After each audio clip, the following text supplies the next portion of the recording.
Okay, day 208 off the grid, and it's obvious where I am. I tried to get here a little bit earlier. I even set Twinkle Toes to wake me up, but then ended up having some one-way funds that actually required two crags. Yeah, one-way funds due to a visit from the communist sector for the while. But anyway, I eventually got my shit together and cut some firewood and did all that stuff that you need to do. I even ran the generator for an hour this morning and made my way out to Foxton, where I went out to the beach and got some firewood and came to Mavtech, and that's where I've been ever since, working on the radio station.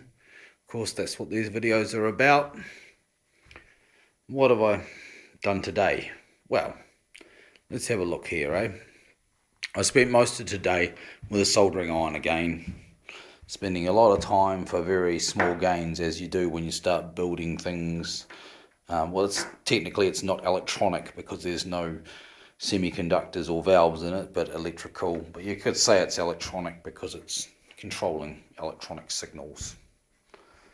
So it's another one of these devices using the other relay on chassis that I found lying around here. So we're making good use of the junk, we're making good use of the junk.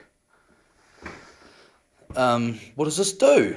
Well, like my other relay device, remember this in the other video that controls the speakers, this actually is a dual purpose device as well, and it uses all four poles of the relay. So basically what it is you've got an input and an output here, and another input and another output.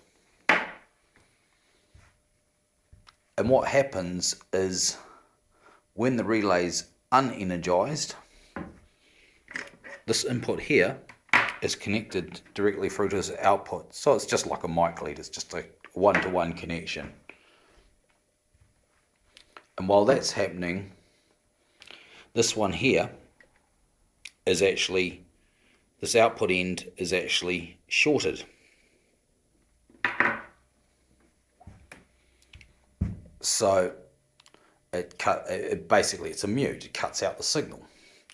And when you energize the relay, the opposite happens. This is connected through to here, so a signal can flow. Obviously with cannons it flows into the female and out of the male. And of course this outlet is shorted. Between the hot and cold is shorted, the grounds just stay connected. So what the idea of this is, it will be connected and controlled by the old studio, so that when someone goes in to use the old studio and they flick a switch in there and energize this relay,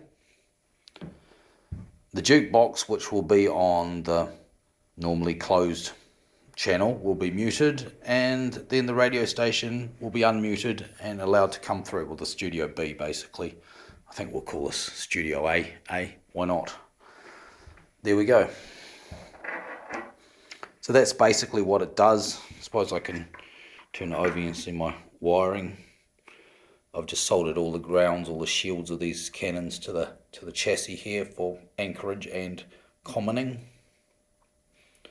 And all of the contacts on the relay have been soldered. These two here, of course, are for the coil. And I also did something else while I was at it, which I'm not actually going to show, well, not properly anyway. I've connected a tap from the line which activates the relay upstairs, which turns on the transmitter, to come out here, out of these two pins here, live at 12 volts when that's activated. So that is what will hopefully switch the relay. So pretty simple really, except we've run into a slight snag, which means I can't complete it today. This relay, unlike its partner over there, is a 24 volt coil, not a 12. So the 12 volts coming out of there is insufficient to throw it across properly.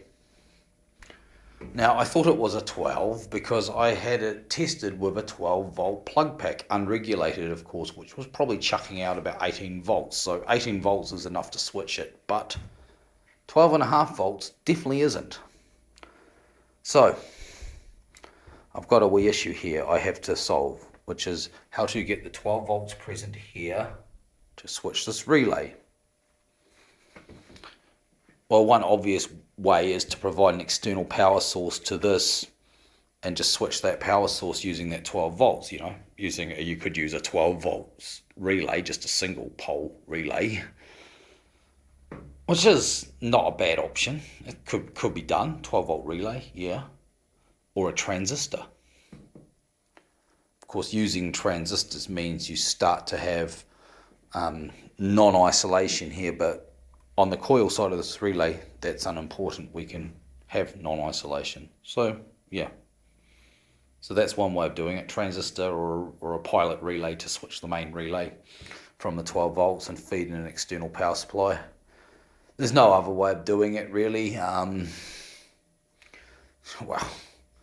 you could put a voltage doubler kind of circuit that would have to, of course, a DC to DC converter that would have to, well, a boost converter, a little cheap boost converter from Ching Chong, China would do the trick, wouldn't it? You could feed your 12 volts into the tiny little board and bung out 24 or whatever you need to switch your relay. Yeah, that's a possibility, except I don't really want to wait a month to order one of them from somewhere off eBay, because it usually takes a while for that cheap postage included stuff to come from China. So that would be a solution. I mean, that would be a nice solution. You don't need to apply any external power.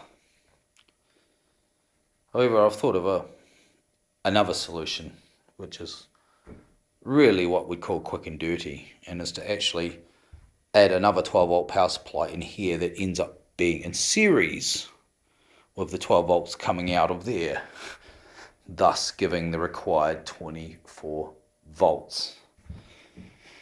I've just got to run the schematic to see if that is okay to do without causing any heinous back feeds or stuff like that, but I think that will be okay. So that's what I've basically been up to.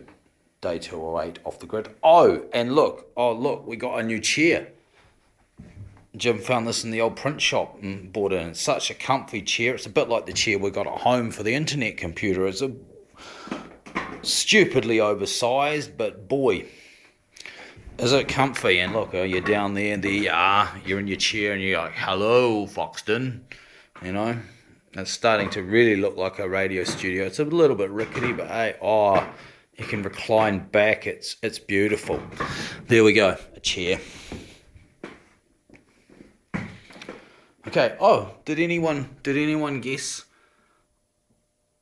what this casing is for this VU meter yet? Does anyone guess what it is? Maybe not. Anyway, I better go home. It's fish and chip night tonight. Yay! And no doubt I'll have to start the generator because we're in the shitty month of August, eh? And as predicted, it's been wet right from the first day. At least I did the wood earlier, so that I'm not looking ahead to go home and do that. So that's pretty cool. And I better text Baffy and see what the voltages of the batteries are, although that's now superfluous because I know that it's been shite all day.